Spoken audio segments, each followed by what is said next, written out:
Know Christ, a television ministry of the Lutheran Church of Peace in Platteville, Wisconsin. Here's your host, Reverend Jeff Pedersen.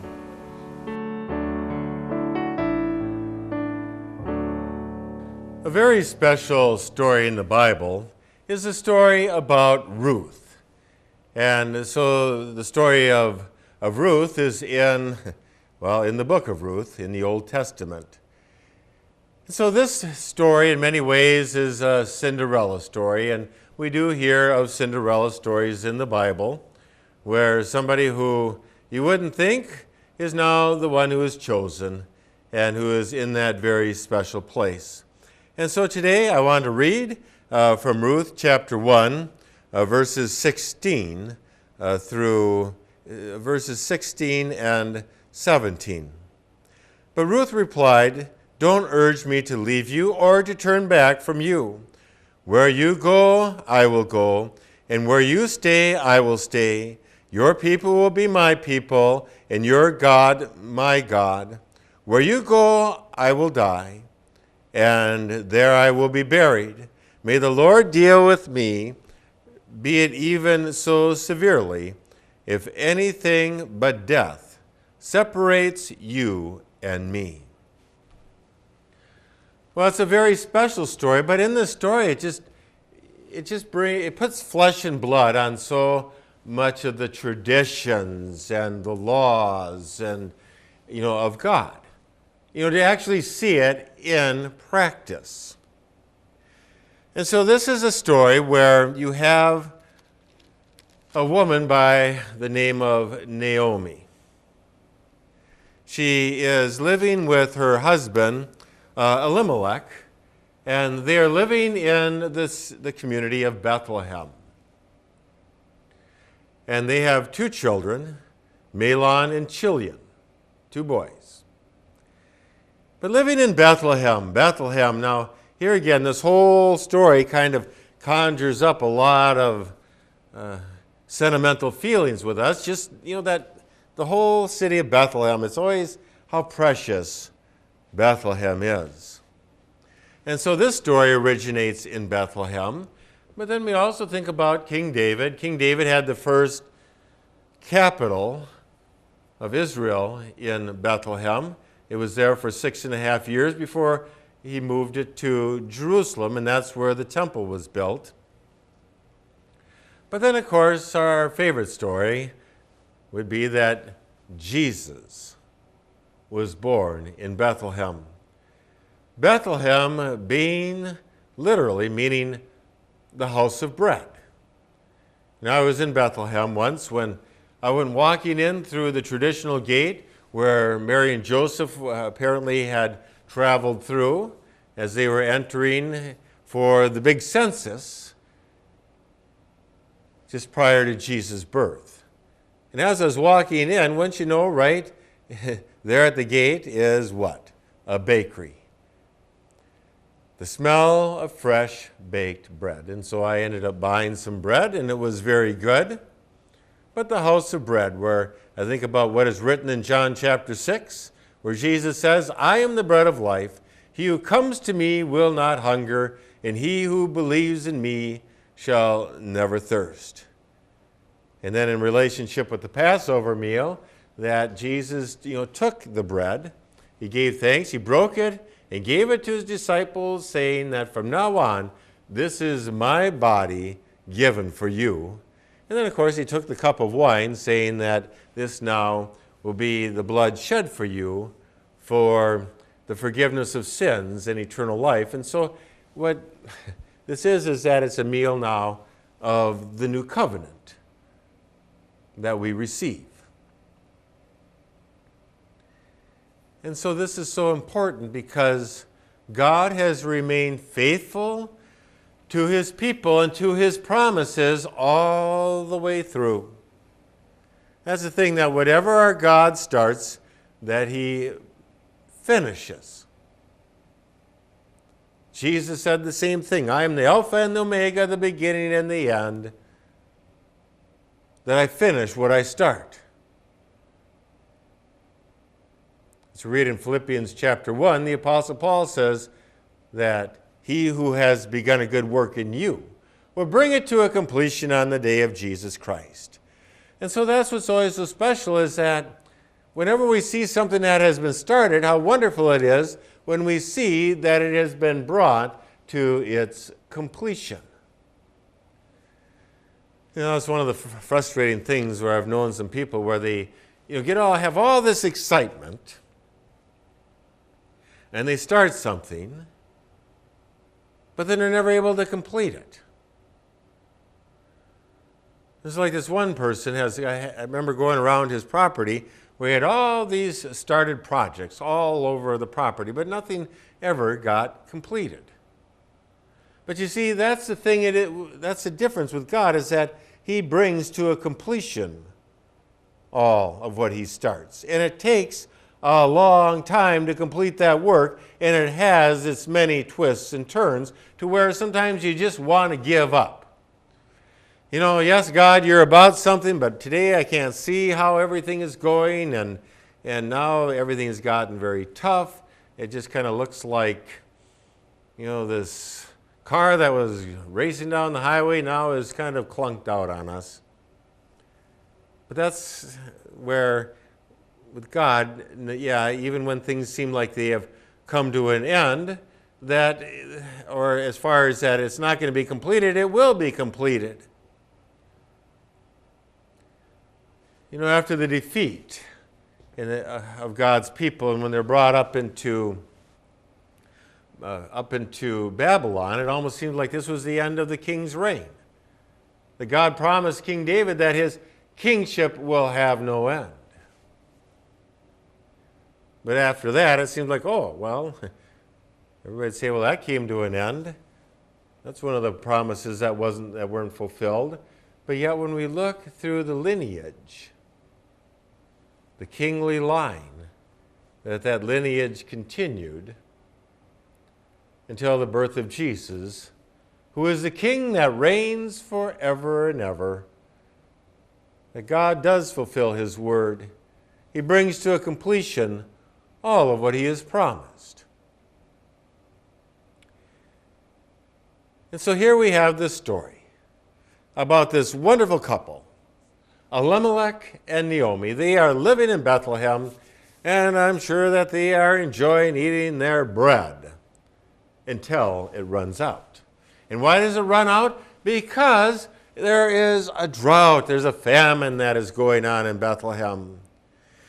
And so what we learn about the culture is that when a famine strikes, is that the people get to a place where they need to go to another land, a foreign land where they can be fed. And I believe that's why God always says is that you welcome the strangers. You feed them, because so oftentimes in any given year there's going to be a famine somewhere. And so these people are going to have to take refuge in another land, and sometimes that land is ours. We look at how many times God's people ended up down in Egypt because of famines.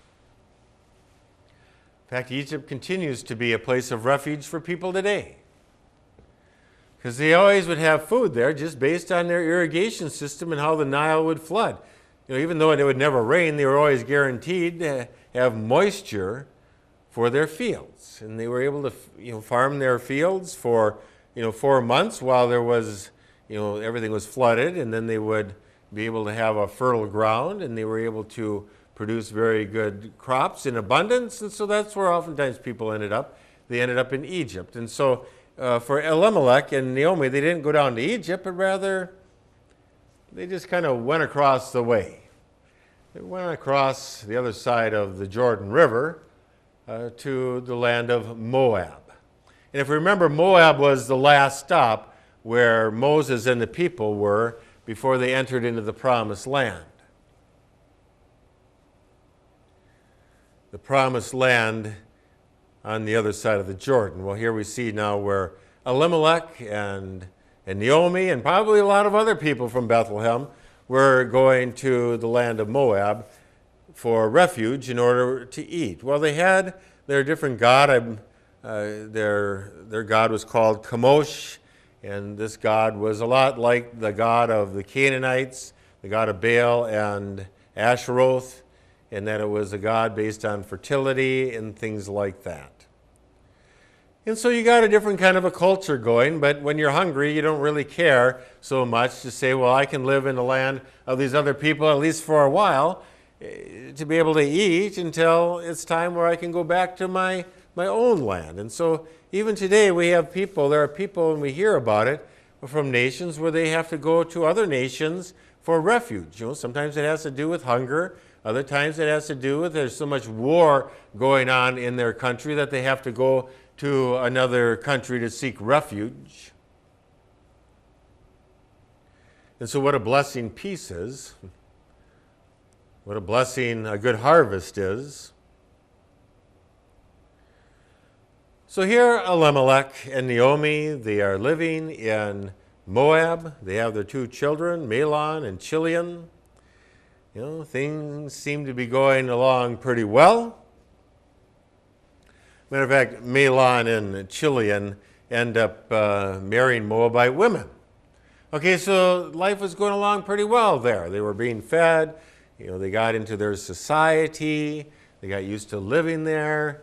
That the people there, pretty much accepted them in to the point where they married Moabite women. One being Orpah, and the other one being Ruth. And so you'd think that now they would be able to live in Moab happily ever after. And you'd think that that's kind of the way that the sun would set. And to say, well, we like these good endings to a story. Here they were, so hungry in Bethlehem, and now they found a place where there's food and acceptance, and the boys found girls that they love, and we're all kind of one happy family, and so we'll just stay here. Isn't that kind of the way that immigration happens so oftentimes? Well, we're living in this country, but now there's no work here. There's no opportunities. And so over time, people have gotten onto boats, and they immigrated to, for instance, the United States. And they started a life here thinking, well, maybe there's a chance that we'll go back to the homeland, but things were just going along so well here. No, we'll stay here. We're making a good life for ourselves. There's no thought of heading back to the homeland when life is so good here. And so that's kind of the thought that we have, is that they're kind of in Moab to stay. Well, unfortunately, like I said, that life has its twists and turns, and sometimes we think that as we are kind of going through on our vehicle through life, as we go around a real twist, that somehow God is thrown out the back end of the pickup truck. God, this one is even too much for you. That you couldn't save us from this twist, from this turn. And certainly now you're kind of back in the ditch when we keep going on this cataclysmic course. I mean, isn't that sometimes the way that we feel in a moment?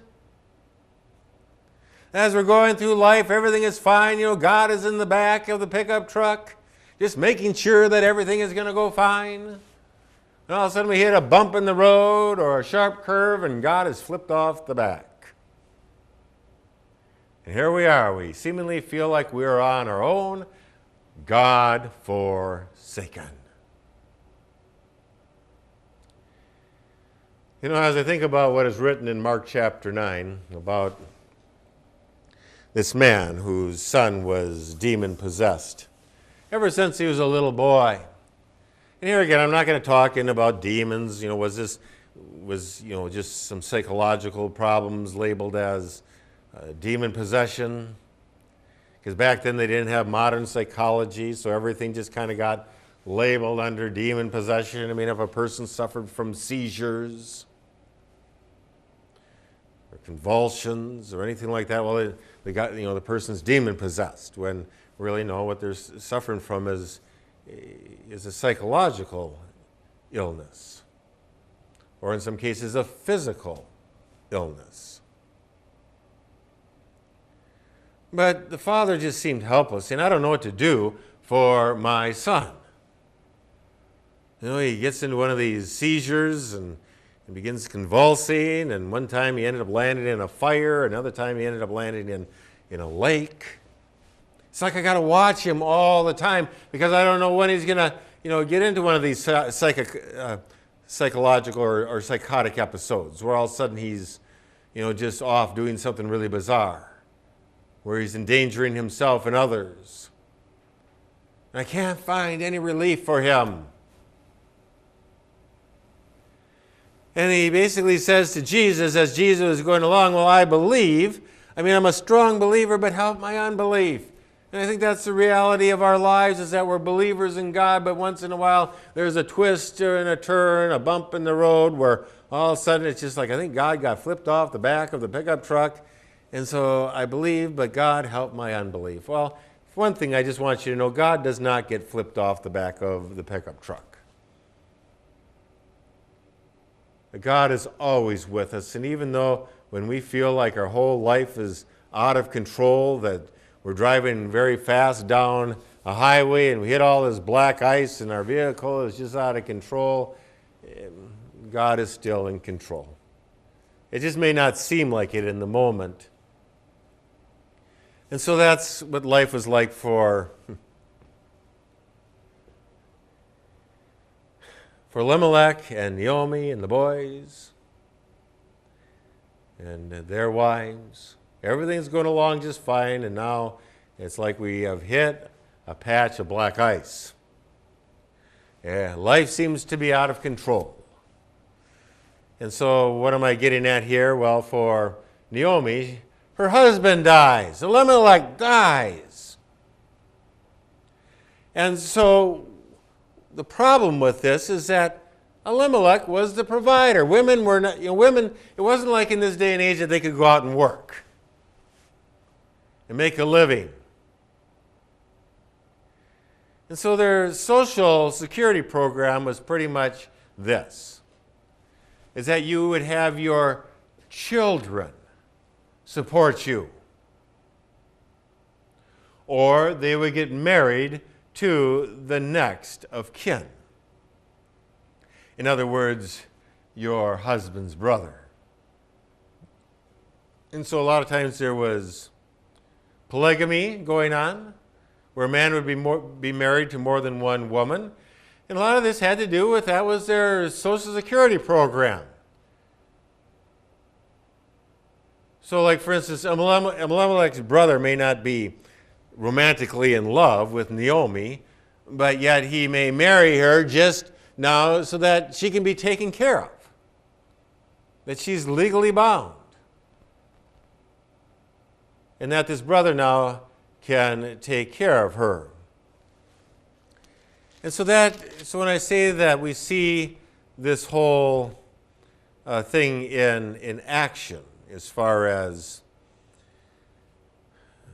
the laws of God and their traditions and how those are lived out and how those are practiced, is that as we think about what is written in Leviticus 19:9 and also what is in Deuteronomy 24:19, is that we study about how what people are to do is that they are to try to find that next of kin. Who's responsible for you? And legally, they need to take care of you. Because we're thinking, okay, well, it's unfortunate that Elimelech died, Naomi's husband. But the problem of it is that you talk about compound grief, is that Naomi's sons, Mahlon and Chilion, also die. And so she's been stripped of all of her support. In other words, there's nobody now in Moab who's responsible for Naomi. There's nobody where they are legally bound to take care of Naomi in life. And so Naomi, I'm sure she's all full of grief, but she's not going to just sit on the pity pot, so to speak. She realizes that, there's maybe a lot of sympathetic people here, but they're not going to be able to take care of me. And so she got word that, hey, back in Bethlehem, the drought is over, they've got food there, and so I need to head back. I'm going to head back and find my next of kin, those who are going to be able to take care of me. In other words, my relatives.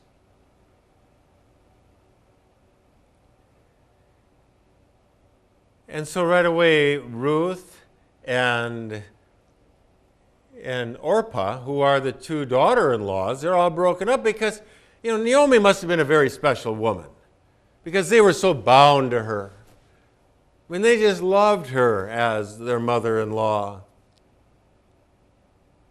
And I know that there was some sadness in Naomi's heart, but yet in her mind she knew what had to be done, saying, you gals have to stay here because you are Moabites. These are the people who are going to take care of you, saying, I can't take care of you two.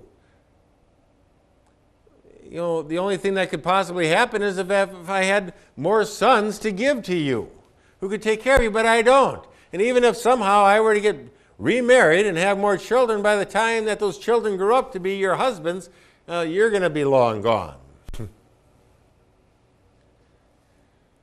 And so Orpah is all brokenhearted, and she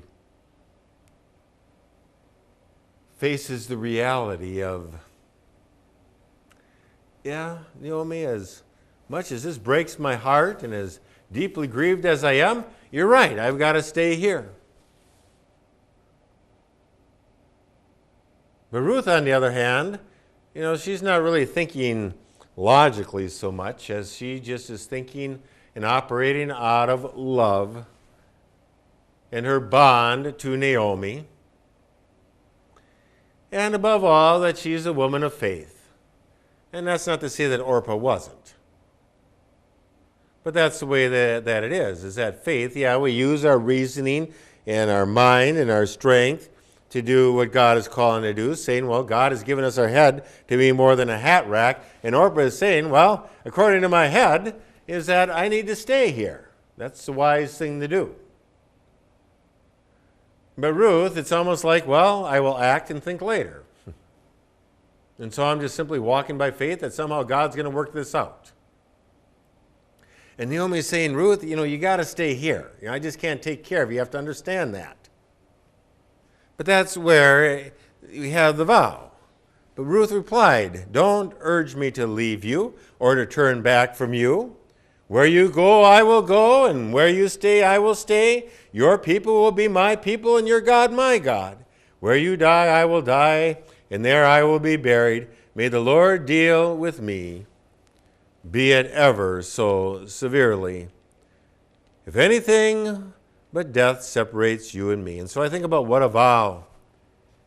Think about married couples as they come together to have a vow like that, to say that, this is a vow that we're going to see through until life's end. That's how much I love you. That's how much I'm committed to you. That's how much I'm going to trust in the Lord, that the Lord is going to provide all that we need in order for things to work out. And so here you got now Ruth, being a Moabite, a foreigner, going now into Bethlehem to live with Naomi's people. And so one of the things that she was to do is that if we read in Deuteronomy chapter 25 and also in 24, that's where you have all these laws about next of kin, and also as far as being able to go into a field and be able to pick vegetables and fruits. And so that was another one of the laws, is that they were to be able to, that a foreigner was able to go into a field after it had been gleaned and pick whatever food that you wanted after it had been gleaned. And so that's what Naomi tells Ruth to do, saying, no, I've got a next of kin, a relative by the name of Boaz. Go into his field after, the harvesters have gone through, after they've done all the picking, because there's always going to be some left over, and they are not to go through a second time then to pick what was left, because that was to be left for the foreigners. And so that's what Ruth was doing, is that she was picking, what fruit and what grains that she could. Well, wouldn't you know, Ruth must have been a beautiful woman, because she caught the eye of Boaz's workers, and then also Boaz himself. Finally, after a while, Boaz got this all figured out, saying to the workers, you don't mistreat her. Matter of fact, why don't you bundle up some of this grain and just set it out for her? And all the twists and the turns of the story until, wouldn't you know, finally Boaz falls in love with Ruth. And so it now becomes not just a next of kin thing, but really a romantic love. But there was one problem, is that there was a next of kin before Boaz to say, and so Boaz said, well, first of all, we have to contact this first next of kin to see if he wants to marry you. But if he doesn't, with a payment, then I can become rightfully the next of kin. And so that's what happened. And once you know, Boaz marries Ruth. And so we think, well, that's a wonderful story. We hear about these Cinderella stories, but why is this important? Because Boaz and Ruth get married. They give birth to a son by the name of Obed. Obed grows up, he gets married, and gives birth to a son by the name of Jesse. Jesse grows up and gets married and has a son by the name of David, who became the great king of Israel, for whom God gave the promise that his kingship will have no end. And then if you keep going down the line, that Joseph, the father of Jesus, is part of this line. So do you see the lineage? That Ruth is part of the lineage of Jesus' birth. Jesus was born in Bethlehem for us, being the bread of life and being the Savior. And so that's why we put our faith in God, that he will complete what he has started, that we keep our vows, knowing that as God is faithful to his promises, that we can trust in him, even though life has its many twists and turns. You have been watching To Know Christ with Reverend Jeff Pedersen, pastor of the Lutheran Church of Peace in Platteville, Wisconsin. For a donation of $25 or more, you can receive a copy of Pastor Pedersen's latest book, God is Spirit. Thank you for watching, and tune in again next week for To Know Christ.